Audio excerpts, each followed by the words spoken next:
So we start off from what has been happening in the last 3 hours. The rain started around 11 a.m. It's still raining and it's creating some discomfort in some parts of Accra, experiencing floods and destruction to property following strong winds. And so, the pictures you are seeing, 2 men narrowly escaped death at Teshi near Accra after the entire roofing of a building under construction fell off and trapped them just before midday. Now, strong winds that preceded a heavy downpour is blamed for the incident. The construction works they were adding a story to a building housing a number of businesses, including the Agricultural Development Bank at the St. Anne Catholic Church, Teshi, was said to be nearing completion. Police and fire service personnel are at the scene to direct traffic. The meteorological agency says the rains will continue till later this evening with the possibility of floods and poor visibility on our roads. And of course, my colleague Latif Idrisu has been out and about, observing the situation, and we'll bring him on pretty shortly to tell us what he's observed so far, the areas that we should watch out as you traverse the city of Accra to your various home or whatever it is that you are doing, because it's raining and the implications of that rain, the flooding. You need to take care of yourself. And of course, we'll have more of that pretty shortly as we bring you the very latest on the rains that started around 11 a.m. and it's still raining. And the meteo service, their warning is that this rain is likely to persist at least until later in the evening. More instructive why you should take care of yourself if you are still in town. And so that is the very latest from the scene. My colleague Latif Idrisu is in town observing the situation. We'll go live to him if we have him. We'll also speak to Nadmo to tell us what they are doing, how they are observing it, and if they have any, emergency response plan in motion to tackle whatever may come out of the rain. We'll have all of that come your way pretty shortly. And so we'll have that. We'll touch base with our correspondent as and when we have him. But let's move to a very important matter that has, dominated media discussions. It's become a topical issue in the country. Now, a former chief executive officer of the National Pension Regulatory Authority, Dr. Daniel Sedo, has joined growing opposition to a deal to sell off some SNIT hotels to the Agric Minister Brian Champon's Rock City Hotel. Organized labor have been up in arms against the deal, demanding an urgent meeting with President Akufo-Addo following publication by the Northton MP Samuel Kujetu-Ablakwa that brought the transaction to light.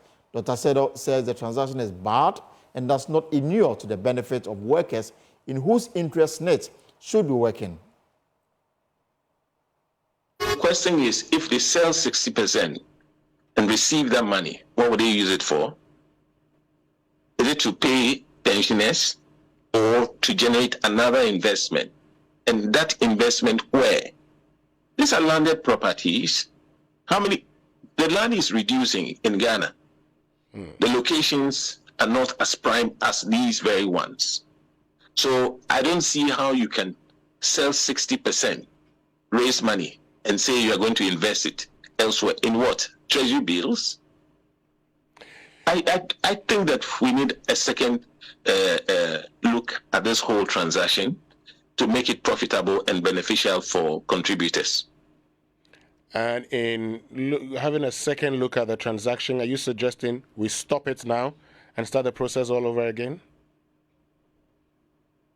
We should look at the bigger issue of reforming SNIT. That's the truth of the matter. The bigger issue. Because people sit in there and make decisions. Mm-hmm.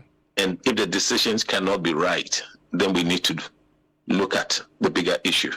The reform is critical so that it can serve the purpose of a social scheme. This transaction wouldn't help pensioners, wouldn't help contributors. These properties, the values would appreciate going to the future. You don't sell something that would appreciate. You don't sell, really, if there's hotel business, why would you sell? If there's a business that you can run and make profit, why would you be eager to sell? So that what? I thought at the end of the day, you are looking for appreciation. Properties do appreciate. Yeah. If the hotel is managed properly, you will get the interest or dividend that you are looking for. Why would you be in a hurry to sell?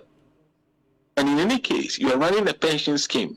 End of month, you are required to pay your pension contribution, isn't it? Yeah. So the cash flow is there. So why the rush? What is chasing somebody?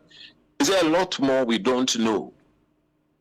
Is it that there are difficulties with cash flow? That is why we are selling 60% to raise money to discharge our current liabilities? For me, those are the questions we should be asking. But what is it? What is it that is eating us up that we are in a hurry to sell 60%? Now, the cash flow questions that you ask, I mean, these are the 60% we're talking about. It's going to be, it's going to be sold for some $61 million. That's what we are learning. $61 million translates today into some, just about 1 billion Ghana cedis thereabout, less than that even. Now, SNIT says it pays between 430 to 450 million cedis monthly as this thing to pensioners. The last time they addressed the press, they said they don't have cash flow issues. So if they don't have cash flow issues, why the hurry in selling off these assets? But that's exactly the question I'm asking. If really, genuinely, they don't have cash flow issues, then they should take their time. They should look for people with skill sets that can help turn those assets into earning assets, make the money, and have funds to pay pensioners. Well, in the latest Swiss anti-corruption group, Citizens Coalition has backed Northton MP Samuel Okudzeto-Ablakwa petition to SHRAJ to conduct a thorough investigation into the purchase of the 60% stake of SNIT owned hotels by the Food and Agricultural Minister and owner of Rock City Hotel, Brian de Champon. The group says it suspects a conflict of interest in the deal due to Brian de Champon's position as a Minister of State buying state properties. Listen to a leading member of the group, Dr. Kojo Asante. First of all, to note that this matter has been referred to SHRAJ because there is apparent conflict of interest issues. If you have a city minister or public officer of any who is basically whose business is involved with the state in any kinds of transactions, it already raises an apparent conflict of interest that has to be cured.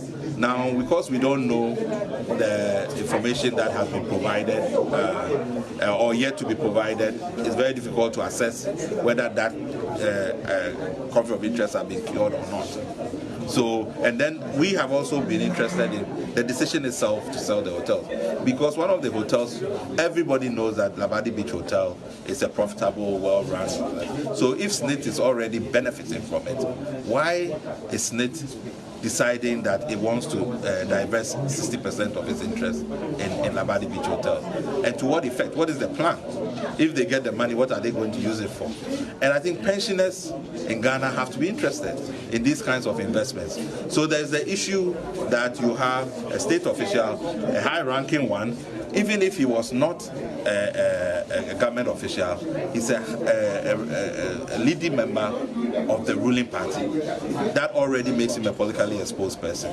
So all of those things create conflict of interest matters. Now I want to understand that was fairness applied during this period? Would other Ghanaians, also get a fair opportunity, to do this? So we want to really get the information. So SNIT's statement to the effect that, all the due processes were followed and all of that stuff, it's not enough. Now, we'll see what SHRAJ does. But I think SNIT can help us all by providing as much information on the transaction as possible.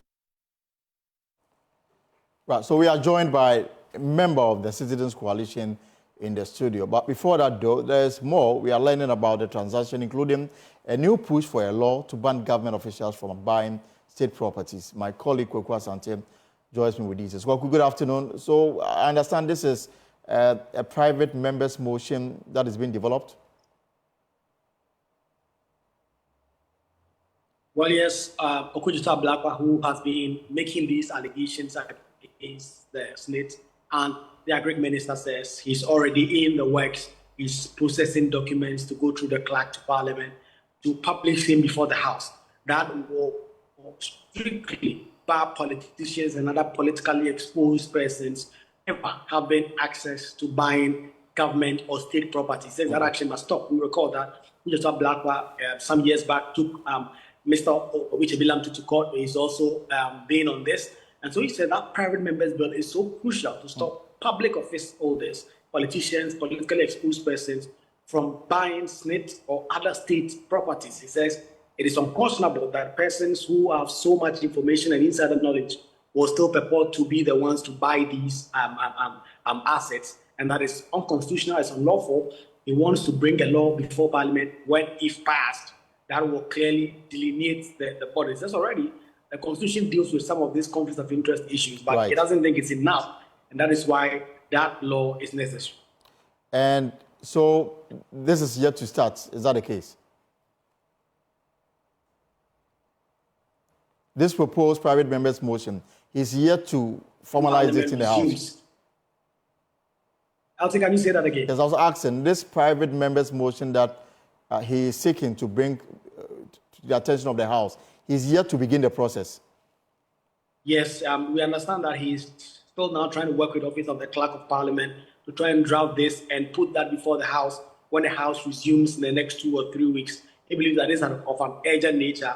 But given how short the process may be, if it does not start the process in time, it will not see the light of day, because it has to go through the clerk's office, it has to go through several readings in Parliament, and if it does not speed up the process and get it in Parliament as soon as this meeting starts, that bill may not see the light of day. But he says he's committed to sponsoring that private members bill. And you are in Parliament. I understand that the minority is about holding a news conference. Is it related to this matter? Not at all. In fact, the minority leader is still speaking. They are doubling down on the allegations that government is recruiting illegally into the police force. We know that allegation has been debunked by the Interior Minister himself. It has also been fought by the majority leadership who have provided, or the minority leadership to provide some evidence. The minority are doubling down on that allegation.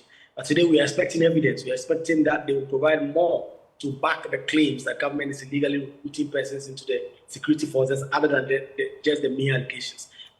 But that is the focus of the minority leaders presser today. Thank you very much, Kwaku. So we'll come back to you on this other subject as well when they are done with the news conference. Kwaku Asante is our parliamentary correspondent. Now, let's come to the studio, because this afternoon, the coalition, the Citizens Coalition, also added their voice to this raging controversy about SNIT decision to sell off 4 of their hotels, 60% stake of these hotels to the Greek minister. The SNIT statement that came earlier indicated that Rock City Hotel had the best, the bid, if you like, and that's the reason why they are dealing with them. But no agreement as of now has been reached. Adam Senanu is my guest in the studio. Mr. Senanu, good afternoon and welcome. Good afternoon, thank you. Right, so we'll take a short break, and when we come back, we'll start the discussion. Stay right there. And we can start a discussion now. Adam Senanu is a member of the Citizens Coalition. He's into anti-corruption, and he joins me here in the studio. Mr. Senanu, you're welcome. Thank you. Pleasure to have you here. Yeah, thank you. So you had 2 issues today, the SNIT matter and the OSP. Oh, we had more than that. Okay. We had about 7 issues. 7 issues on corruption. 7 different issues. Just like raining corruption, news conference. Plenty of issues to tackle. Okay, so we'll come to all of them one after the other. But let's start with SNIT. I mean, what wrong has the Greek minister done? What wrong has he done? Well, the Constitution is very clear that public officers ought not to put themselves into positions of potential conflict of interest. Potential means that you should be able to envisage that this may have the appearance of a conflict of interest, especially because you have a position that allows you to have access to more information or more influence, and therefore you have an undue advantage in a particular competitive process. Right. And so it is to that extent that if you're a public officer, there are certain things that you're not supposed to participate in. This clearly is a situation where, as far as the documentation is available, that shows that he is the director and the beneficial owner for Rock City. Right. What it means, therefore, is that his company should not have been shortlisted to be part of this process. Why? Because then it puts him in a direct conflict of interest situation because you are competing with others who don't have the level of influence that you have. And so conflict of interest issues are very important. So he should not have been shortlisted. Yesterday, he responded to this angle of this conversation and said that even though he's a director, he's not involved in the day-to-day administration. It's neither here nor there. Neither was he involved in the bidding process. He doesn't take salary or other emolument from the hotel. The hotel is left in the hands of people he's employed to do the work for him. Unfortunately, the conflict of interest principles don't work like that. What he should have done was to divest his interest so that the records will not show his name there. Or else he should have sought permission as per what the rules of engagement are in Parliament, etc. And then perhaps that kind of permission would have been granted. But as it is, once you're a director, the issue of functional or non-functional, executive or non-executive is purely an operational thing. It has nothing to do with the law. And so if you decide that you are not functional, nobody cares about that. As long as on paper we can see that you are the beneficiary, it means that interests that the company makes, profits that come in, you have a stake in it. So you have no issue if this was purely a private matter, had nothing to do with somebody in government? Yes, it is simply because of the legal position. So whether you're looking at Article 78.3 or Article 98.2, they're very clear. And it's not just about Ghana. All jurisdictions are like that. The reasoning simply being that, you know, corruption, we define it as the abuse of entrusted power for personal gain.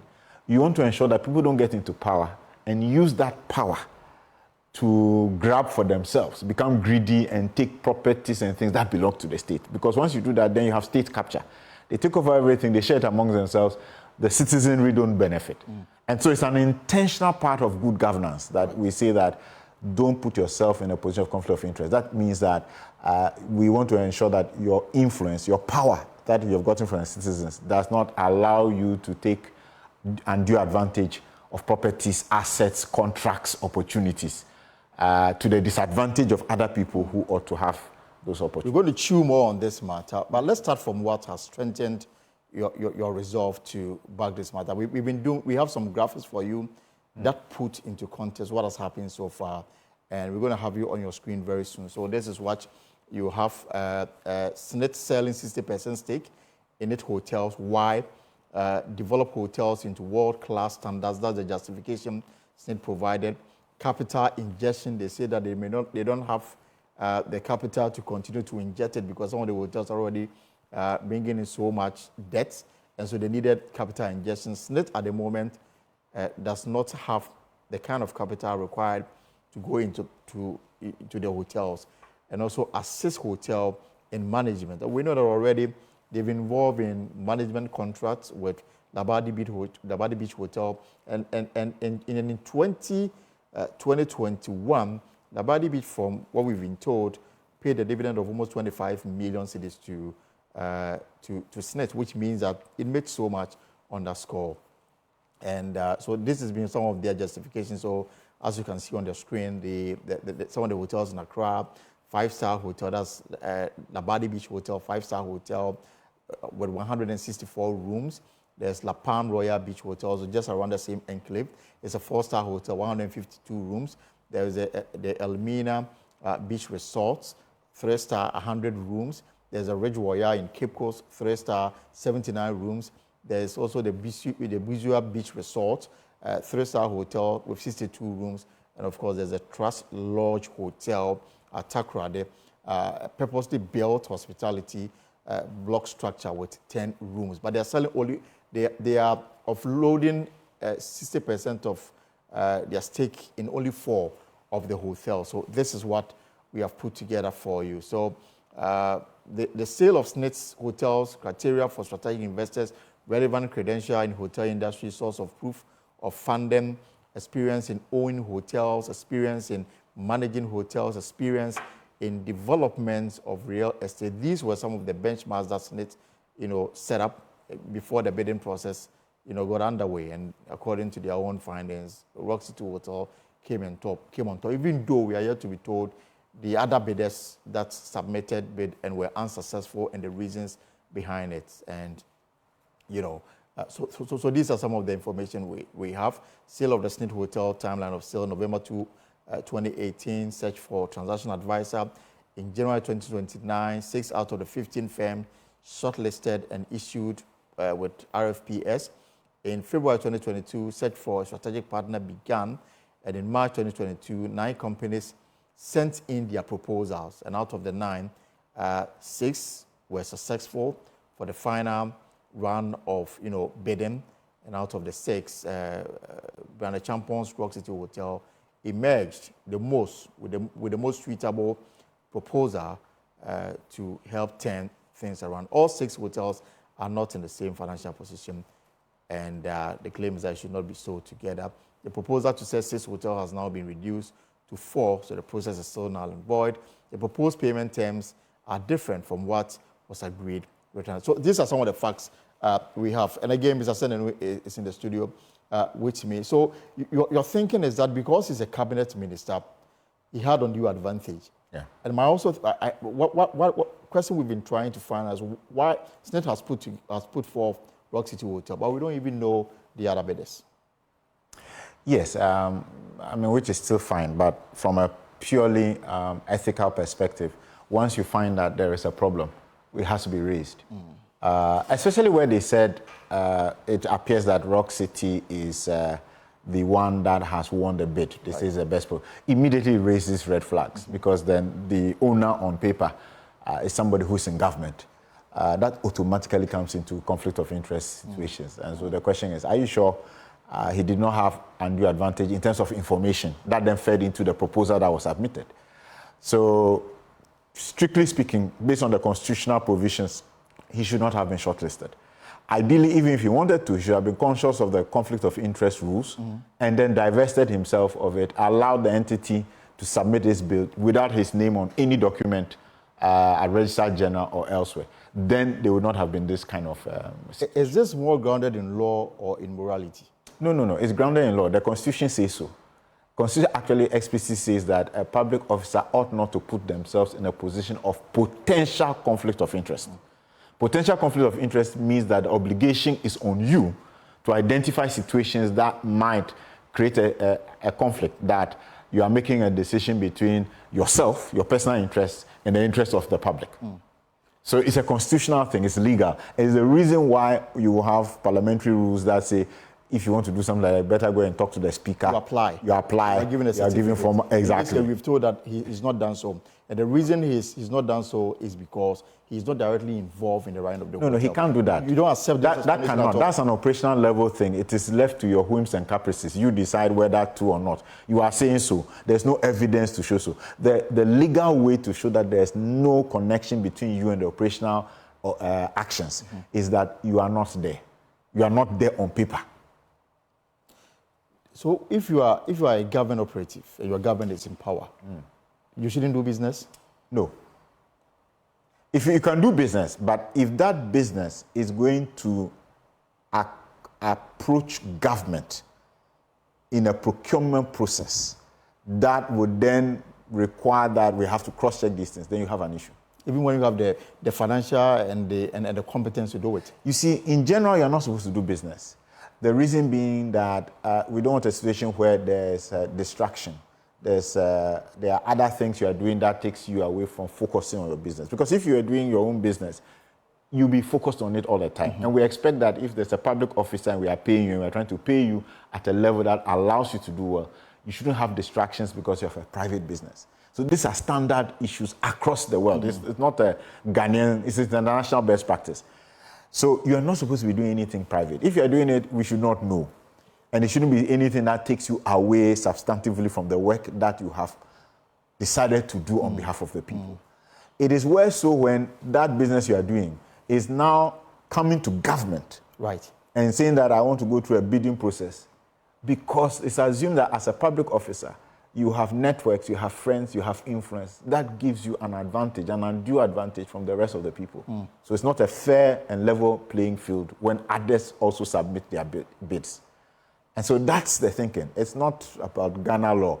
This is international best practice. In 2017, President Akufo-Addo said that if you want to do business, go to the private sector. You can't be in my government and do business. He knew what he was talking about. And yet, we have countless examples of people who are I mean, what does it say about words and commitment to those words? Well, there are two things. I find that many politicians are not well educated on the issues of conflict of interest and ethics. We've had people on TV platforms where we say, but you're in a conflict, and they don't seem to understand. Maybe you are the chairman of a board, and then it's your company that supplied the food for the get-together. And we are like, you can't do that. You should have gotten a neutral group. And he says, well, why not? Why can't my company supply the air conditioners? Right. And then when the bill comes, the plate is, let's say, 250 Ghana cedis, when we know these things about 50 Ghana somewhere. They don't see it. So there's a lack of education and understanding that as a public officer, you cannot just engage in business like any other person. You need to divulge yourself, make sure that if you have any interest, you remove yourself from it. Let others manage it for the period that you are in government, so that there is no potential conflict of interest where it's like people will look at you and say, did you take this decision in the best interest of Ghanaians or in the interest of yourself? Or did you and your friends, because they know your friends are cross-board in other government positions, have you colluded to make sure we are making you get it? So that then all of us will have a share in what you have got. Exactly. And after the day, we'll all come and collect from you, which is what everybody is concerned about. SNIT in the statements, in the concluding part, said that they are here to, finalize this agreement. What do you expect? You expect that they will put the brakes, they will cancel it altogether, and reopen the bid for people who are not politically exposed to apply? It is safer that they cancel it and start altogether. Because you see, unfortunately, SNIT is not doing well. Pensioners are struggling. People are going to get their money and not, there are issues. Now, what that means is that all of us are at stake here. And once TUC gets on board, many more people are likely to say, this thing, the people in the helm of affairs as SNIT are cooking something to undermine our future. I think it's in the best interest for them to slow down, restart that part of the reverse everything that has been done. In fact, let me be honest. Automatically take Rock City out. In fact, let me tell you something. The mode of fundraising is curious. First of all, why does a hotel like Labadi Beach Hotel need capital? They haven't explained. Yeah, because the information we have, and this is backed by evidence, that even during COVID, Labadi Beach Hotel paid dividend of 25 million Ghana cedis. Yes. But then also, if you take a closer look at the operations of Labadi Beach Hotel, SNIT has given it out on a management contract. So why don't they use management contracts for all the other 4 hotels or 3 hotels? So the mode of money raising is also strange. Why don't you go to the capital markets, float shares, and get equity? Why a financial transaction that then you are saying you are coming out when you have a very profitable investment, long-term investment? It undermines the thinking that to run a social scheme like that, you want to do long-term investments that give you returns higher than inflation to make sure that you shore up what you can, the reserves you have to pay off to your clients. There's a bit of disconnect there. This particular financial strategy they've used, in terms of all the other options, it's questionable. That's why we're saying there should be a thorough investigation, because you can't understand why would you want to opt out 60% of a hotel that is doing very well? Why would you, based on the experience that management contracts has worked well, not do the same for the others? Even take the management of Labadi Beach and say, oh, can you handle 2 or 3 of the others because you've done so well? So there are more questions than answers. So the stopping in it is not so much about start again and then go and do 60% off. But start again, let's look at it. Is this really the best option? But again, it brings into focus the management of SNIT itself. Yes, it does. And then the danger for me and you is that we also will depend on them in some few years to come. Absolutely. And if my pension will be in trouble, then I have every right to speak now. Honestly, I don't think people recognize how much of a crisis we have. You know, when the bond thing came up and we saw some of our elderly people picketing our Ministry of Finance, that's the likely trajectory we are all facing. That you get there and there's no money. Already the actual work that has been done by the ILO tells us that our system is in a crisis. So the question we should be asking is that, guys at the helm of affairs at SNIT, what is going on? Because it doesn't seem as if you've got your act together. The thinking behind this particular transaction is not clear. It's even unusual for you to just bundle 6 different hotels, or let's say 4. I said that we are selling them. Let's sell them. That tells us why we are selling them. Exactly. And each hotel has a different... Perhaps we want to move away from this business altogether. Yes. Tell us. Yes. Then we understand. And each of the hotels are in different categories. You have the 5-star, you have 4-star, you have 3-star. We're wondering, and they're different locations. It can't be that all of them, you just want to sell off 60%. Why? So the rationale behind it is not clear. The fact that it's tied to SNIT, which is at the moment incapable of actually serving its clients, its pensioners, begins to raise red flags. And all of us should be very concerned. The management issue is the biggest question.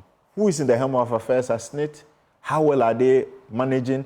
Don't forget, somebody was exited a few weeks ago. Yes. And when he was exited, the story that was going on was because he had stood against certain decisions. And the allegation is that this hotel was actually one of them. Well, there you have it. But then the other matter is about the checks and balance at SNIT. And if we are not getting the information we want, we expect that those who represent us on the board will push our interests. Now you have representation from at least the Trade Union Congress. And you are representing thousands, if not millions of workers. First was the actuarial studies that they claimed that they were not unaware of. They admitted on PM Express with Evans Mensah they were unaware, and then later decided to ask questions. And then this hotel matter, it took the intervention of an MP to bring it to light. Yet TUC says that the excuse they are providing is that they have 4 Cs on the board, they are in the minority. So even if they had voted against it, it wouldn't have made any noise. Yet everybody kept quiet until this matter became a public issue. I think we need to find out who are those actual representatives and why they didn't speak up, because this is a very relevant issue you've raised. If you're the minority but you are in a discussion, and of course, you have board agenda. Exactly. The agenda will tell you what we are going to discuss. Then there are the minutes. From the minutes, there are the action points. In any board meeting, you draw the conclusion at the end that, okay, this thing is going well, either for the people of the country or not. And to the extent that you disagree with a position that is taken by the majority, you are representing a group of people to whom you must say, look, there's an action being taken by our board, and we think that we need to raise it. In fact, you don't even need to make it formal. You can find informal ways of getting that information to the public domain to make sure that others act on it. So I align with the fact that TUC should not be satisfied. All of us should not be satisfied that they had reps, and yet those reps did not raise this issue. It took somebody else outside. Of course. And who are those reps? Why didn't they raise this issue? It's not sufficient to say they're in the minority. So Mr. Sinano, in the matter of SNIT, you've said that you want the entire process abandoned, restarts, and let's have people from neutral backgrounds to apply. Politically exposed persons should be taken out. The member says that he is seeking to propose before Parliament a private member's motion to say that MPs who have businesses should not be allowed to do business in government. Should it stop there? No. The laws we have, are they enough? The conflict of interest law, are they enough? I've heard people say that, the law exists, but you can still work your way around it. Yeah, I don't think it's enough. It's the reason why the COPO is so important, the Conduct of Public Officers Bill, because in there, all these issues, we're going to have it better spelled out. You know, when you have the thing in the Constitution, but you don't have a law, then the operational level, there are no clear clauses that say if you do this, then this is a sanction. It's the reason why you need a law that takes on board the constitutional elements and say, in this law, if you breach this, this is a sanction. Right. That then begins to serve as a deterrent. And so then people begin to think twice about taking certain actions. So clearly we do need a law. A PMB is a good place to start, but it should not just be on MPs. Because it's not only MPs who are appointed to positions of trust. And so you'll be leaving a window for other people. And you know, when political parties and governments want to play smart, they'll look at the law. If the law says, okay, it's the MPs who can't do this, then they'll look for all the other public officers who are not MPs. Or they'll intentionally appoint people who are not MPs to particular positions and make sure they make their deals there. So it's not sufficient if it looks at MPs. It should be something that is broad-based, looking at all politically exposed persons and saying that you can't get into such situations. Otherwise, we've seen a lot of things being sold, whether it's government houses. Yeah, ministers buying their own bungalows. Yes. And the recent one being the fact that the EPA executive director has been moved from his home because the former interior minister decided to own the property. It's amazing. I mean, sometimes you're wondering whether it is a Nigerian movie or and that you are watching. Nigerian friends won't like that idea. But all right. Anyway, my guess is Mr. Adam Senano. I mean, they had a news conference today to respond to so many issues on corruption and corruption-related issues, the SNIT, the OSP, and other matters. Now, we understand that the rain this morning and up until now it's caused some havoc in town. We'll have the very latest for you pretty shortly when I wrap up this discussion with Mr. Adam Senano. Mr. Adam Senano, so, I mean, you also took advantage of this news conference today to react to the development around the Office of the Special Prosecutor. Now, some will say that what is happening is lawful and finds expression in the Constitution. So why the commentary around it? Well, yes, we actually agree that citizens have rights to petition, and so Mr. Amidu does have the right to petition. That's fine. We also believe the president did the right thing. He had to forward it. We only say he should make sure all past, present, and future petitions should also be equally speedily transferred. Some should not be kept. Let the transmission be smooth, just like this one has gone. Are there some that you have in mind? No comment on that. Okay. And then the Chief Justice, we're expecting that we take on board whatever feedback. But clearly, Mr. Amidu had been raising these issues in the media for some time. And when he did, generally civil society, we've not agreed with his positions. And if I speak on this one, I'll speak personally. I find some of the allegations just outlandish. I don't see how he was expecting the special prosecutor to give him the names of staff, their salaries on a pen drive. Who does that? Which kind of security agency will be doing that? So in general, we have reservations about the allegations, but we don't want to get into that space. Let the Chief Justice look at the issues and then respond to them. In general, we think that the OSP needs a lot of support. We think that because of the kind of cases they've picked, we have corruption fighting back. And all of these things are intentional efforts to try and undermine the progress they've made. We call on Ghanaians to give the Office of the Special Prosecutor more support and also hold them accountable when we have to hold them accountable. But, I mean, this is a matter that, according to Mr. Amidu, are things that, provides enough grounds for the removal of the Special Prosecutor. Claims of encroachment of authority, inducement of staff from sister law enforcement agents and giving them higher salaries, abuse of citizens' right through arrest and detention, which some lawyers say that it is a matter of opinion, and then abuse of the judiciary, procurement breaches, refusal to comply with the RTR request. When this matter broke and I spoke to you, you were clear that it appears Mr. Martin Amidu, has issues with whoever is occupying the office now. And that probably is the motivation behind this countless articles about Kisia Jaben. In fact, the last time I checked, he had written 19. Now he wrote another one yesterday, making it 20. The one he wrote yesterday was the fact that Kisia Jaben should not be praised for whatever he's done to deal with ghost names that resulted in the loss of over 34 million Ghana cedis, because he himself has employed people and paid them without going through the constitutional requirements. Mr. Amidu, I think, in fact, looking at each one of them, when we get down to the nitty-gritty, the foundations of the evidence and the issues don't hold water, as far as I'm concerned. Right from the issue of staff, where if you looked at the law, I think it's section 16.3, says that the board shall advise the special prosecutor on recruitment and selection of senior staff and secretary. Right. In a separate section, section 16 or so, it then talks about how other staff will be selected and talks about the president may delegate his responsibilities to the board for the appointment of other staff. The law backing the special prosecutor is such that, on reflection, there's nothing that has gone wrong. So it's difficult to understand if Mr. Amidu is looking at the section on other staff, he cannot be claiming what he's saying. If he talks about the procurement issue of cars, the office went through the public procurement. He made an application to Public Procurement Authority. Public Procurement Authority says that, look, as far as we are concerned, this thing was done by the SP. We've given approval. Then he writes saying that there's a problem. He doesn't attach any evidence You know, each one of them, when we go into the merits of them, there's a difficulty. So it's up to the Chief Justice to decide. But strictly speaking, I mean, at this point, I can now see why we had some difficulty with him. He clearly had a certain understanding of interpretation of the law, which was why we're not seeing the progress. Now you have a new person whose interpretation is more progressive, is more purposeful, and what you are doing is a difference of opinion on interpretation.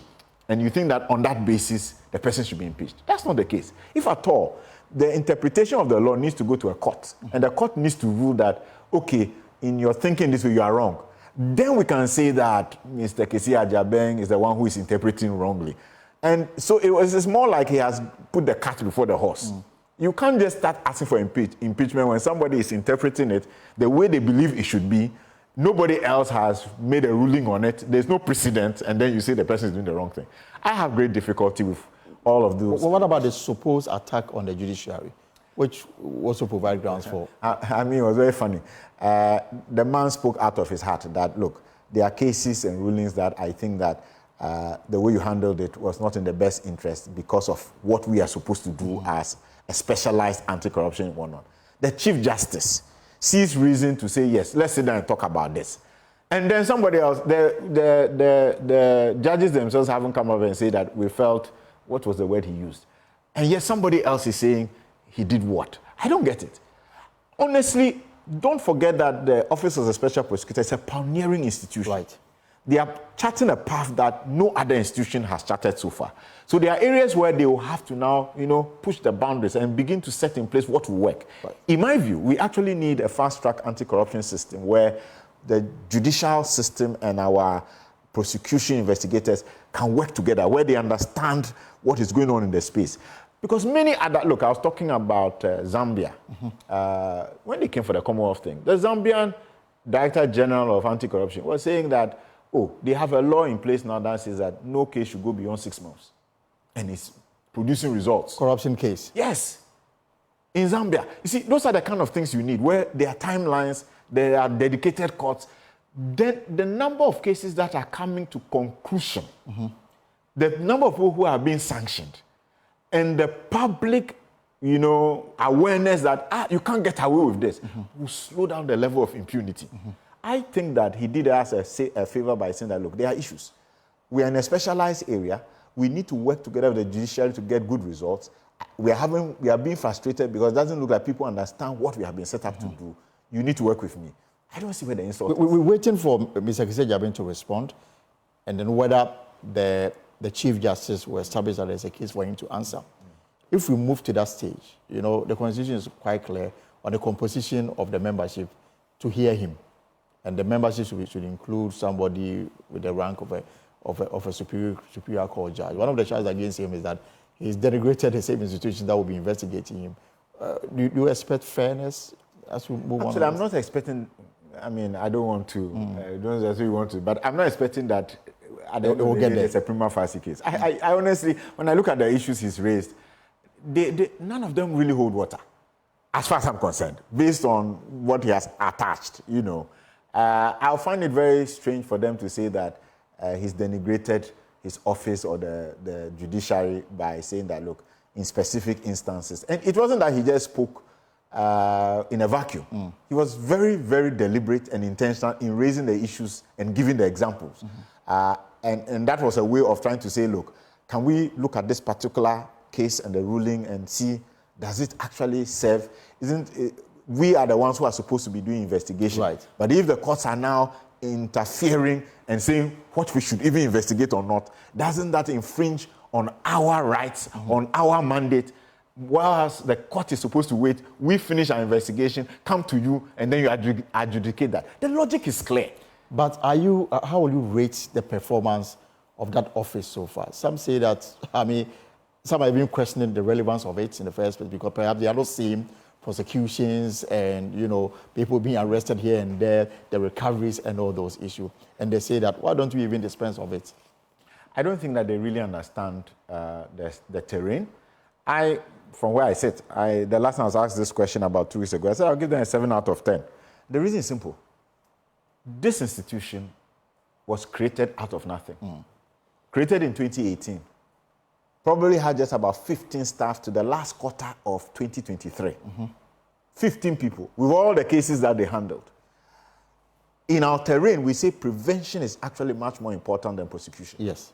Prevention, because we don't want the money to have been stolen. Then we now start spending more money to chase and try and find the money. And usually we don't get all of it back. How many issues have been prevented by the actions that OSP have taken?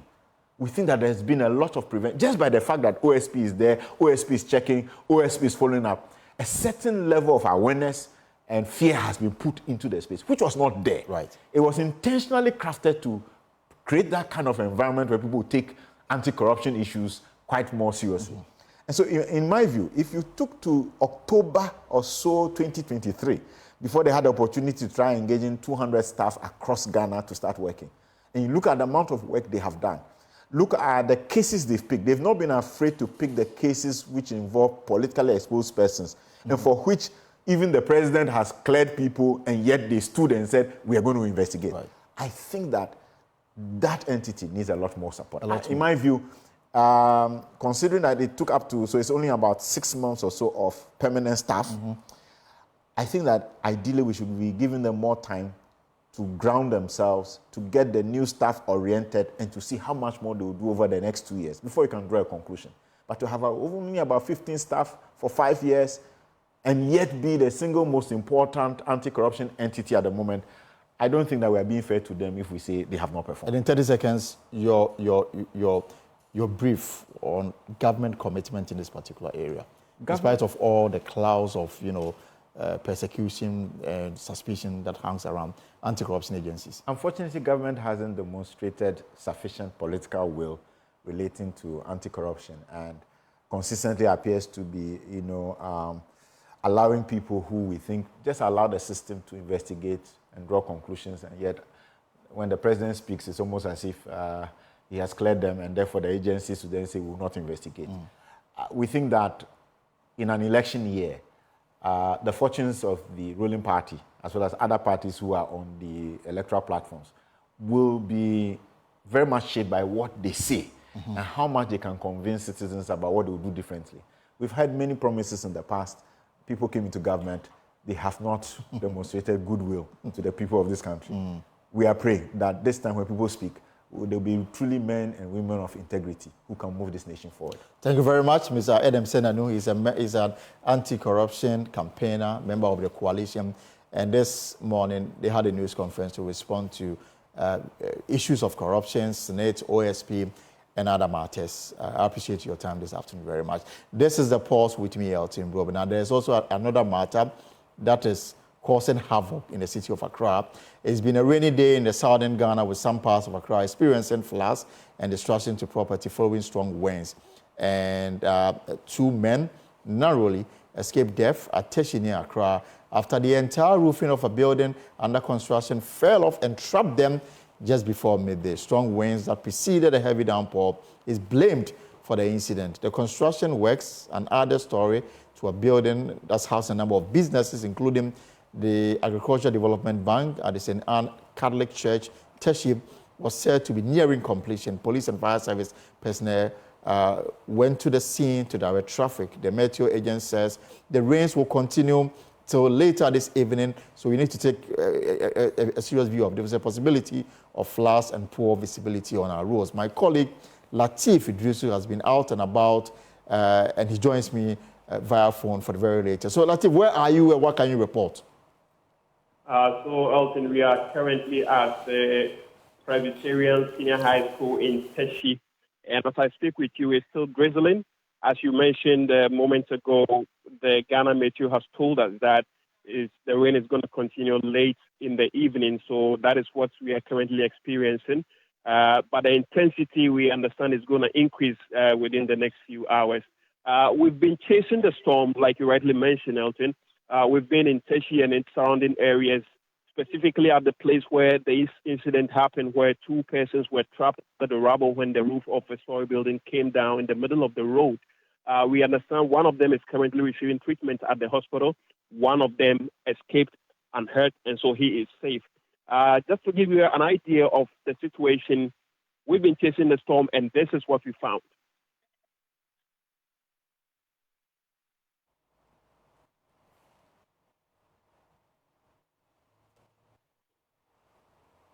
predicted by the Ghana Meteorological Agency left a trail of devastation in its wake. One of the devastations is what lie here in Teshie, a suburb of the national capital of Accra, where the school you find behind me, as you can find, the roof of the building has been ripped off, partially, and the one that is remained is also mangled. Same applies to the story building on the right side of my hand, which the roof of that building has also been ripped off completely. Thankfully, 2 people who were trapped under the rubble of that damage that was caused to the story building have been rescued by first responders who responded to the scene to save the situation. The storm has left a trail of devastation across the national capital. The municipal chief executive of the area has been quick to the scene here to assess the level of damage that has been done to the school building. And we would quickly like to engage him to find out what he makes of the situation and what the assembly will do going forward to maybe prevent some of these happenings. You're welcome to join him, sir. Thank you. Good afternoon. Good afternoon. You give us your name, sir. My name is Mordecai Kwashi. I'm the municipal chief executive of Lejukuku Municipal Assembly. Okay. Tell us about your initial, remarks on this damage that has been caused by this thunderstorm. Okay, I left the office after when the rain was falling. I saw the wind, and I kind of suspected that by the time it ends, some things would go wrong. So when the rain subsided a bit, I came out to inspect what had gone on. And so the first thing I saw was the car, the roof that fell, it had trapped a car underneath. So I stopped. That's why my car is parked. I stopped to call, by emergency services had come and were trying to dismantle the whole thing so that the guys can come out. And then, this was the school, and sometimes issues happen. So from there, I came here to inspect, and I found out that the roofs had gone off. But I'm doing the inspection. So the place where normally when it rains, where we get a lot of trouble with the roofs is at Salem, the cluster of schools down there. So actually I'm on my way there to also go and inspect it. But I stopped there and I've called my works team to come out and do the inspections now so that whatever remedial work we can start almost immediately so that the children can come back to school. It has already disrupted school for today. Oh yes, it has disrupted school for today. You see them coming back? This condition, clearly they are unable to. Oh, we will start this work if, subject to... Yeah, maybe we keep talking, we could walk into the building. Okay, so come here it is. The roofs here have gone. Please be careful because we are still not in a safe place. Anything can happen. Yeah. Here the roof, the entire thing has gone off. This whole thing has gone off. As you can see, the roof system has gone off here. And this other school, you can see the roof is coming. If it rains one more time, the whole thing is going to come off. So my team have come already. They are doing the inspections now and doing the estimates now. We'll get the estimates. The nature of things that we'll have to procure the works. So that will take us some time. And that is why it's a bit difficult to tell you exactly when this is going to get done. If it was something we're doing ourselves, then I could say that we'll start on Friday or we'll start tomorrow or something like that. But because we're going to have to do the procurement process, it might take a while. But our focus is to get this thing done ASAP. So, yeah. So we know the 2 guys who were trapped under the rubble have been saved, and one of them is currently receiving treatment at the hospital. How about the pupils here? Are all of them safe? They are all safe. And in fact, school they've been asked to go home. Since, as you can see, there's no way they can continue. So they've all gone home. But we'll see what we can do temporarily so that they can come back to school. And then we'll look at how we will do the real work. Because we have to do it in a manner that will prevent it happening again. So we have to take our time and make sure that the roof, when we fix it, it is properly fixed. Part of the building back better is to suggest that when you are building, you build better. What do you make of this, the window system, yes, the school? Is it having any impact on yes, these brick open windows is part of the problem, because the wind can enter the room and then push the roof from the top. So we need to really look at, let's put the camera. So we need to look at doing the windows again, or finding a way to block the windows, or if not, just put a bar. If you look, please look at what I'm pointing at. This up there, and so have, say, some sort of plastic material or flexi material on a pole, so when it's raining they can drop it and then stop the wind from entering. I get it. You know, things like that, because we can't afford to remove it and do it. The ideal thing would be to remove this and do proper windows, but it's unlikely that we'll be able to do that now. So we'll find ways. You'll find out the whole place is flooded. The classroom is flooded a little bit, and we now head to Salem to find out the situation in Salem, which is known for perennial flooding and some of these, devastations whenever the rains come down. Yes, the susceptibility of our structures to the roofing is partly a function of poor design, because really, if you look at the southern cluster of schools that was built by, I think, was built by a Danish NGO, they used tile roof, and since they built it, we haven't had any problem. The real solution to all of this is to build the roofs with tile. Tile is not susceptible to rusting, and it's also heavy, so the wind can't lift it up. But the cost of tiling is about 3 or 4 times the cost of roofing. But cheap is expensive. If you had every year we fix them. So it's about time we really took a look at that, and the assembly is looking. We may start changing the roofs step by step as we can afford. So we will now head to the roadside first to assess the situation of the damage that has been done to the building that accommodates a number of, establishments. ADB. Yes, ADB Bank is under there, and there are some other. I think there's an eatery or other things there. It is quite an active structure, but the works. We want to find out exactly what was. Something went wrong at somewhere, and it's important that we establish how it went wrong. But it's not normal for the roof and its trusses to come off in this way and then trap somebody on the road. Clearly, something didn't go right. So the inspection team are here to also do that investigation. Are you going to take up the responsibility of fixing that, or you leave that to the church? No, as for that one, we'll leave it to the church. We are doing this because it's a school. About the church, they have to do. Our focus was on the dismantling so that the car would leave and everything be safe. Now that has been done, the school they have to fix it, but they need to also explain to us what went wrong. They really have some explanation. Do you suspect that maybe some due diligence didn't?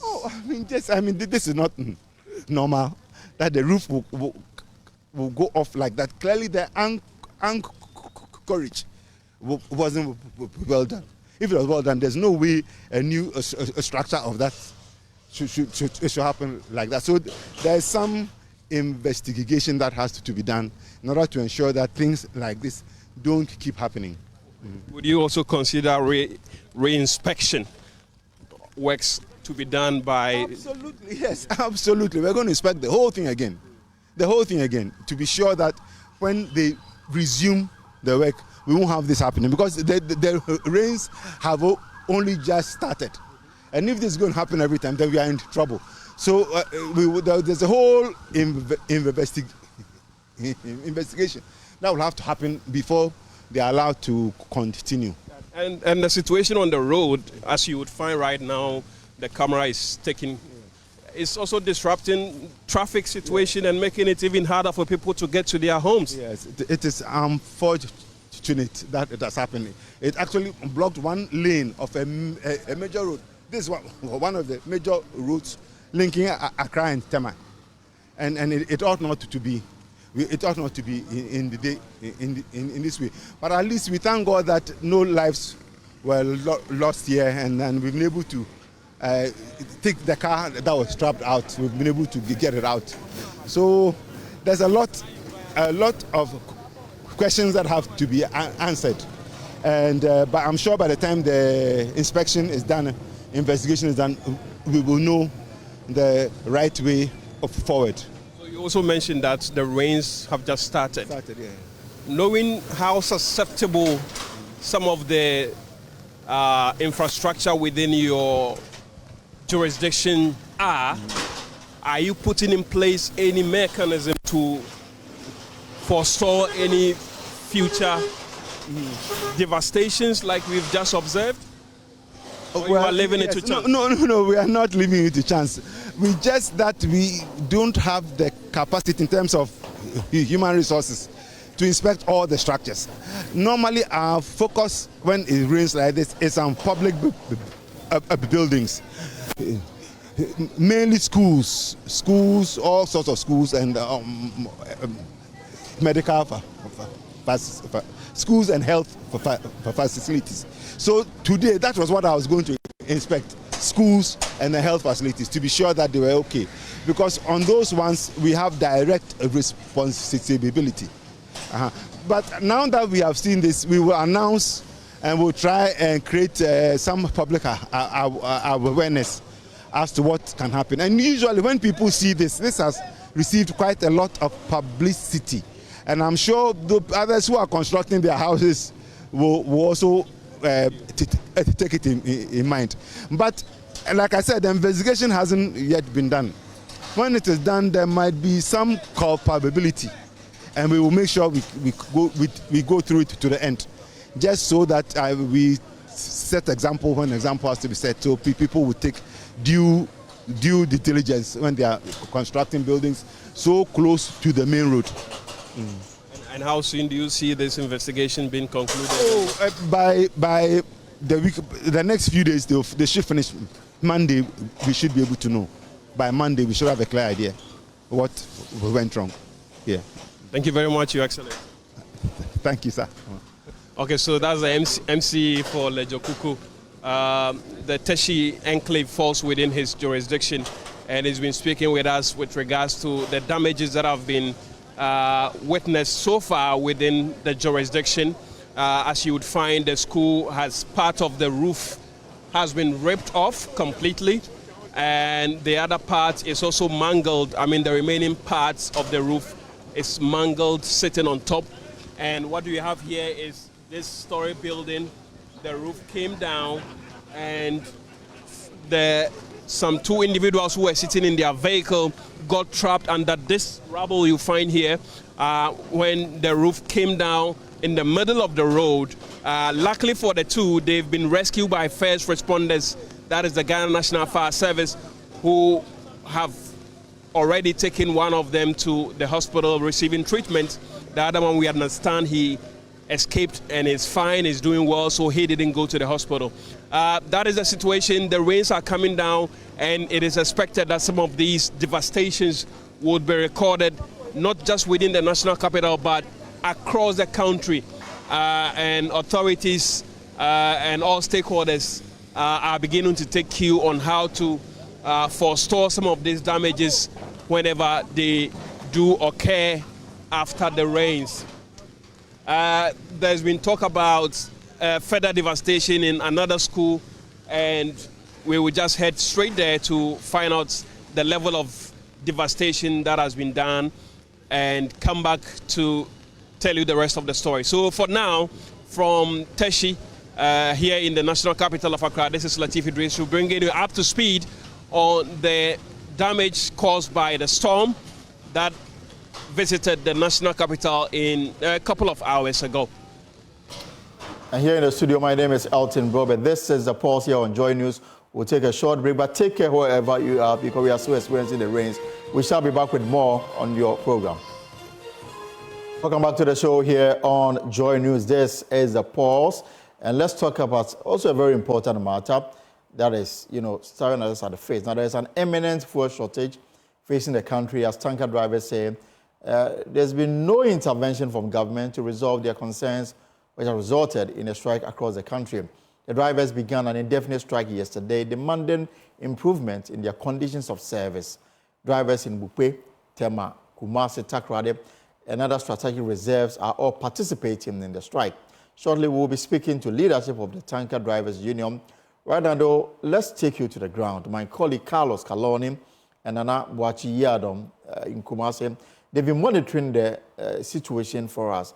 Carlos joins me with an update. Carlos, good afternoon. Welcome to the Pulse. So, I mean, everything is grounded. Well, Carlos, if you can unmute for me, I want to find out. So, I mean, you visited them today. I mean, what did you find? They've grounded all their trucks? Exactly, Elton. You know, there are a number of loading points in Tama where these tanker drivers load from. They have what they call the forward trade. They have the Blue Ocean. They have the Quantum. They have Banner. They have Chase. They have the Tema Tank Farm. They have the Central Refinery. I've been to 3 of these depots. I visited the Chase Petroleum. I also went to the Tema Tank Farm as well as the Central Refinery. And as at the time I went there, I did not see any tanker either loaded or leaving the yard with, load. And I spoke with the national chair who told me the situation is same across the country. And indeed, I also met some of the tanker drivers at their office in Tama, near the Tama Oil Refinery, who told me that they will not resume work until the NPA does what they are asking them to do. So indeed, in the Tama enclave, Alton, I can tell you all the tankers are grounded as we speak. And any intervention so far? Well, according to the chairman of the association, John Nyauno, he told me earlier this morning, around 10 a.m., that as of the time he was speaking to me, they were yet to hear from the NPA or the Ministry of Energy or any government official. And so they are still waiting and hoping that their concerns would be addressed. I also spoke to the tanker owners association who are supposed to be paying these drivers. Right. And they have also been telling me that the concern being raised by the tanker drivers is not clear to them, because the few I spoke to say they have the drivers and they pay them. So they are not too sure which of the drivers and for which of the owners the drivers are raising these concerns about. And so they are asking the tanker drivers to be specific with their concern. As it is, they are not too clear with what the tanker drivers, the concern they are raising, they are not too clear with it. So that's the situation in the Tema enclave now. All right, Carlos Kaloni from Tema, thank you very much. In Kumasi, Nana Boachi Yadom has been speaking to tanker drivers in the Ashanti region. Standing demand for approval of the wage enhancement policy framework by the tanker drivers continued to elude the NPA board since November 2023. The dissatisfied tanker drivers have voiced their concern over the delay in approving the proposed framework, leading to the declaration of a sit-down strike. According to the union, despite a numerous attempt to secure its approval, the board remains hesitant to make a decision, much to the disappointment of the drivers. Sampia Edmund Baba is chairman of the union. We've been waiting all this while just because of 1 or 2 administrative bottlenecks that has been created by some particular OMCs. We have some OMCs who are transporters and oil marketing companies at the same time, and so they have their own drivers too. Now, I don't know what is actually happening. In the normal circumstances, it is the MPA board that is supposed to sign that document so that it will start off. But because of this, what do we call it, skirmishes between those OMCs and the MPA, the whole thing has not been able to materialize. We've waited, we've been to meetings upon meetings with them, on several occasions. We've written letters. As I talk to you, I've got some letters on this phone. We wrote so many letters. I think last month we wrote a letter to the presidency, and later on we wrote another letter to the various stakeholders. But up to now, we've not heard anything. And I think last 2 weeks we gave them an ultimatum that if by the end of that 2 weeks they don't do it, they don't start, we'll go on strike. That is why we are now here. He says the union is unwilling to call off the strike until the said agreement is endorsed by the NPA. We are talking about the NPA board not signing the document so that it will kickstart. That is where the whole thing, where the government comes in here. But in actual fact, the NPA board, according to what we have also heard, is that some OMC transporters are threatening to send them to court. One group of people to come out and say they are threatening as fine. You can threaten us, but we also go to work. Some drivers also shared their dissatisfaction with the NPA. We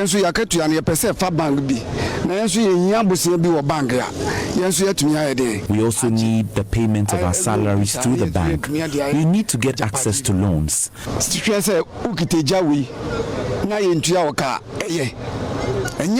The said agreement with the National Petroleum Authority started somewhere 2017. For the tanker drivers, the government is refusing to endorse the agreement they had, which had to start in November last year. Until the agreement has been endorsed by government and the National Petroleum Authority, the tanker drivers are threatening not to resume work. For Joy News, my name is Dana Boachi Dankwe Yadom, Kase. So the NPA today told us that they are looking into the matter. They consider this a private matter, not a public matter. And so the NPA is looking to resolve this matter. But I also got a statement from the oil marketing companies because they've been accused of frustrating this process. And the OMC say that they want to clarify that the responsibility for determining and paying employee remuneration lies with the employer or being the respective tanker owner and not the National Petroleum Authority as proposed framework seeks to do. It is purely an employer-employee relation guided by the labor laws of Ghana. The NPA role is regulatory, focusing on ensuring compliance with industry standards and regulation. Compensation matters fall under the administrative purview of the employer, be the petroleum service provider. Hence, NPA does not have the legal or administrative capacity to take up this role from the employer of these drivers as the proposed framework in its current form seeks to do. To address this issue effectively and based on the driver's statement that a percentage of their members do not receive remuneration from their employers, the OMCs has requested for a list of OMCs that are reportedly defaulting on their compensation obligations towards their employees as the drivers. And they say that they appreciate that verifying specific instances of unpaid drivers is crucial, and thus they encourage the drivers union to share any information that may have regarding drivers who have not received proper remuneration to enable the OMCs assist in addressing this matter. And they recognize the importance of fair compensation for tanker drivers and their mates. However, a strike action will significantly disrupt the country's fuel supply chain and potentially lead to shortages in the market with diverse effects on various sectors of the economy. The OMC therefore urged all parties involved to prioritize constructive engagement and meaningful dialogue on the various options available to resolve this matter amicably. So this is a statement that is coming from the OMCs, clarifying certain issues regarding payment of salaries for the tanker drivers and whose responsibility it is to pay, and the implications this strike, if not addressed, will have on fuel supply in the country. Now, to your election headquarters, and some chiefs in the region of the north are calling on the Electoral Commission to take a second look at machines and manpower deployed to rural northern Ghana for the ongoing limited voter registration exercise. According to the chiefs, Kodeo report showed 25% of centers in these areas neither did not have indelible ink. Incidences of late arrival of limited staff and the late opening of centers, among other, continue to create overcrowding in most centers. Therefore, the chiefs are calling on the EC to apprise its personnel and machines to complement each other at the center. The chief said this at a news conference in Tamale. The press conference brought together chiefs from the 5 regions of the north to make the appeal. They are worried most of their people would be disenfranchised if efforts are not put in place to address these challenges. Speaking at the press conference in Tamale, the chief of Tandawura, Alhaji Mohammed Amin, of the Wasipe Traditional Authority, named lack of electricity, technical aspects to fix the kits when they are broken down, limited materials among others as challenges being encountered by several centers. As widely reported, several registration centers experience lack of network coverage and non-functional registration kits, which affected the start of the voter registration exercise. According to Kotio preliminary report, in 20% of centers observed, the kits failed to function at some point in time during the registration. The malfunctioning of BVR kits led to the suspension of registration process in 16% of centers observed. This is more so as these issues tend to be more rampant in rural communities in the northern belt of Ghana. It is no secret that most of the districts in the northern enclave are without electricity. He also called for the implementation of a continuous registration process to help ease the congestion and chaotic things that are characterized in these limited registration exercise. It was our expectation that the EC would appraise the personnel and equipment needs of each registration center and deploy staff and equipment commensurate to the expected turnout at each center. Implementing continuous voter registration exercise, we recommend as a long-term measure the implementation of electoral reforms that will include the adoption of a continuous voter registration exercise. This will ensure that eligible Ghanaians who turn 18 can walk into designated EC offices to get registered with ease and limit the problems associated with dedicating time for registration and its associated inconveniences. Well, we just have 5 days to end the registration exercise. How has it gone and what can be done to improve it? Joining us now is Girlfriend Asiama with a coalition of domestic election observers, and they've been monitoring the exercise. Girlfriend, good afternoon. Welcome to the Pulse. Good afternoon, and thanks for having me, Elton. So your general sum of what has happened so far, we've got 5 days to go. From day one up until now, how will you describe the process? Well, so the process began with a lot of challenges, as all of us may be aware. The issues about the network failures, activation code, people not having electricity to be able to do the registry. Again, we've also realized later that a lot of, especially the registration that are supposed to happen in support areas. Generally, the process has been very peaceful, except the incident caused for the region somewhere in a part.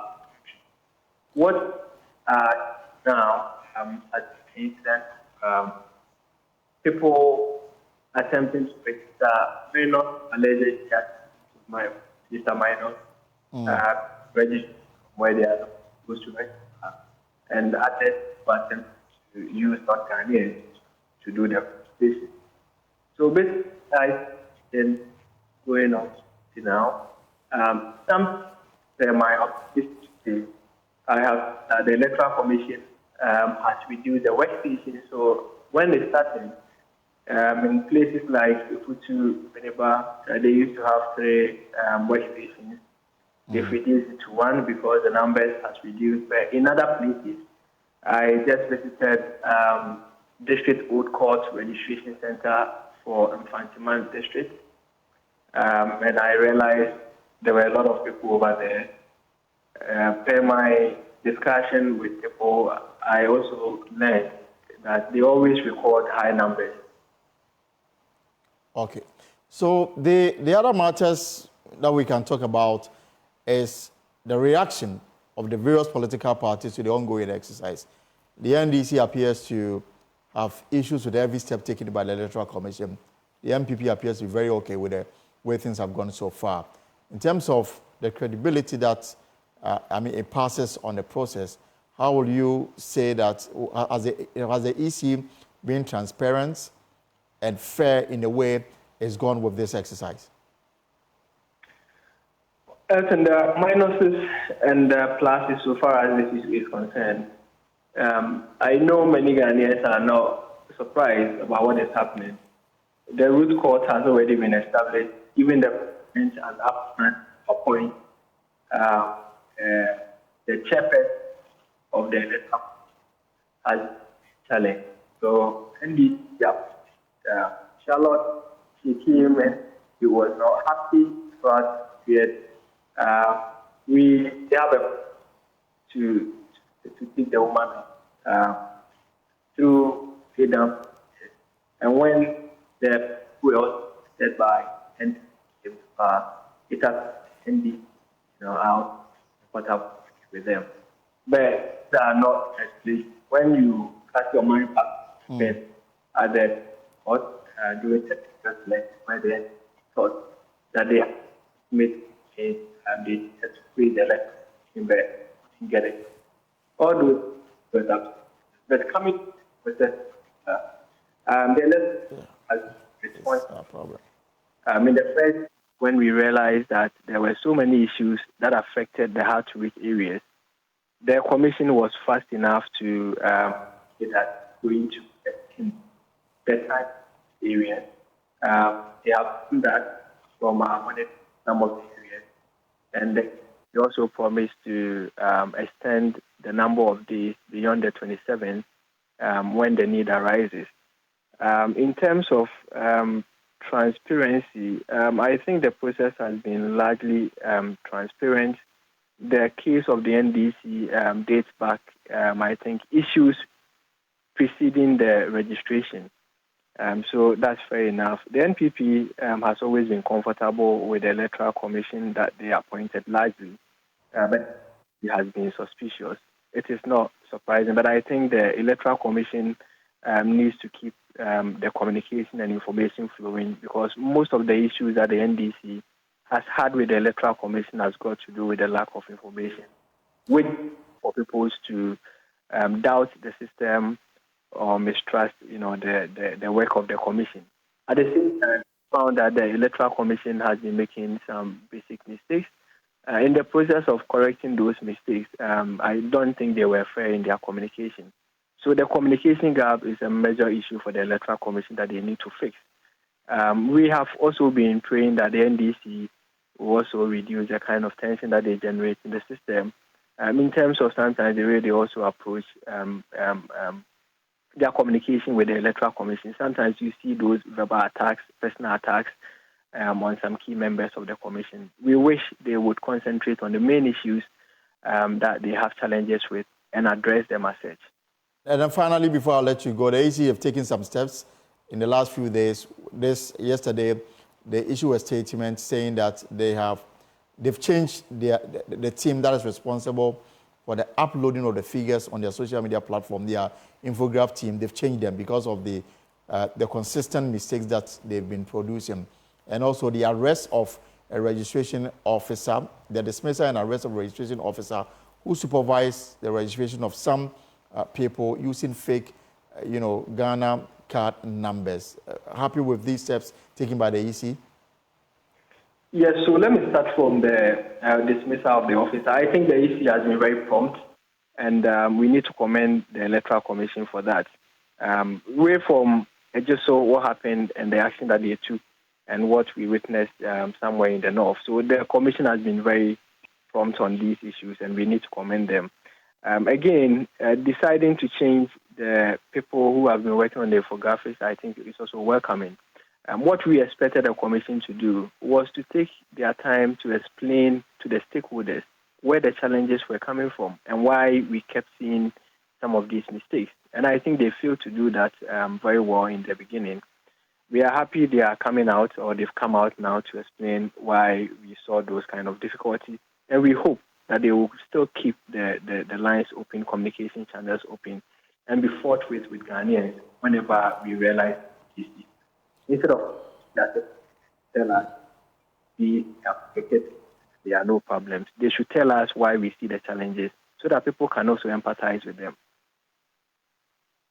Boatin Asiama, member of Cordeo, and they are observing the limited voter registration exercise. Let's move to our dialysis series, because they say they see deaths every day. Those are the words of 46-year-old end-stage kidney failure patients Gifty Labi.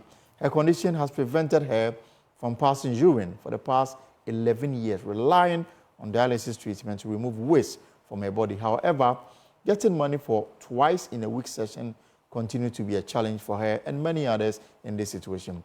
In our dialysis crisis series today, Masola Gbagba shares her story and how some renal patients fear that they may not live enough to witness government promises to come to their aid.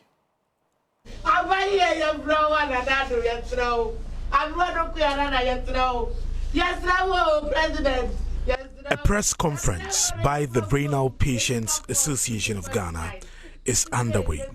Midway, a woman in her 50s breaks down in tears, pleading for government intervention to reduce the soaring cost of dialysis treatment.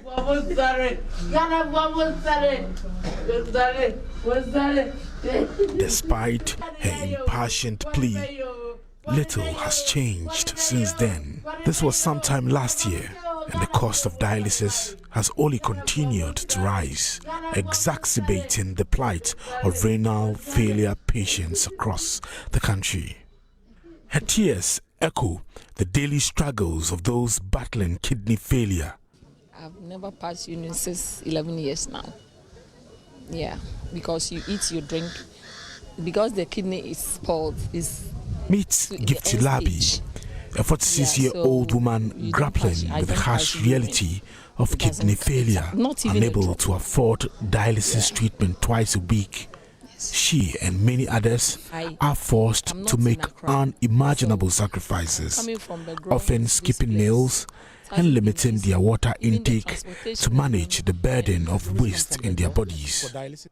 When we are there, we discuss what happens to us. Oh, today... This is what you see death approaching? We see death every day. We see. And you ask yourself, am I the next person? Because they are strong more than you. So you ask yourself, who will be next? You know, that you think about it. You're a human being, you think about it. So it's scary too. Sometimes when you are there, it's very, very scary. As you don't have money to go for dialysis and you are suffering. You can't breathe. You drink the water, it enters into your lungs. Then your breathing starts. When you're working, you'll be doing like, this is how you breathe. That's how you breathe. And your face will be swollen. When your friend who has CKD see you, say, where they are tired. You see that way? Yeah. Then you know, you yourself, you know you are suffering. Then you are there, and then one person's picture will be sent. So and so has died.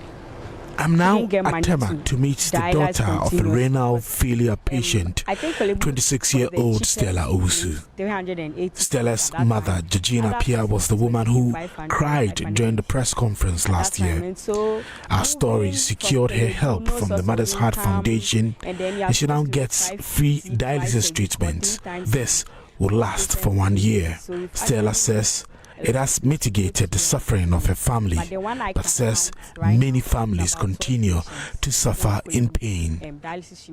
Even bring my mom to this private facility, 460 cedis twice a week. I don't even get it. So it's once a week I get for my mom. I'll call church members, I'll call friends, and then they'll contribute and I'll bring her. If government sector is charging this amount, it's just a matter of time before the private facilities that we are currently patronizing also increase their prices.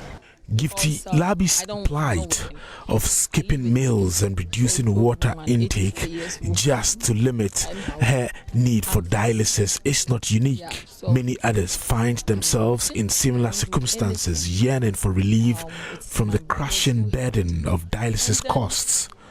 Despite assurances from government officials, including plans for legislation on organ donations and transplants, patients fear they may not live long enough to witness these promises come to fruition. Here are some of them who've been expressing their concerns and their daily struggles. When I called, oh, I want to go to... The man won't get the money. If he get the money, I'll come for dialysis. But if he doesn't get, I will be in the house. So because of that, I don't drink water, I don't eat. Even when I'm thirsty, I will be there, I won't drink. Because I know if I drink, I will suffer, so I won't drink. Many kidney failure patients yearn for a solution to their dialysis crisis woes. During the Joy News big conversation on the dialysis crisis last year, Presidential Advisor on Health Anthony Nsiasare said government was working on a permanent solution to the problem. Some of the renal failure patients fear they may not live to see the implementation of the life-saving measures the Presidential Advisor talked about, which also includes plans to implement a lot. So we've got more series on dialysis coming your way this month and next month. But we're also keeping an eye on the flooding situation in Accra after that 3-hour downpour. And already we have pictures of the situation. This is Circle. And so if you are around Circle, be careful. If you are also using the Legon-Medina Road, also be extra careful because part of the road is flooded. Well, that's our show for today. For more stories, log on to our website, myjoyonline.com. Stories on myjoyonline.com. We have the flooding. Parts of Accra flooded again after a downpour.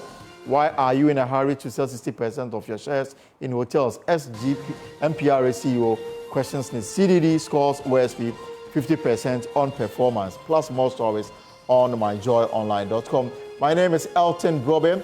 As always, a pleasure to have you on the pulse. Tomorrow, same time, we shall be here to bring you another exciting edition. Whatever you are up to in the hours ahead, I hope it's profitable. Take care and stay safe.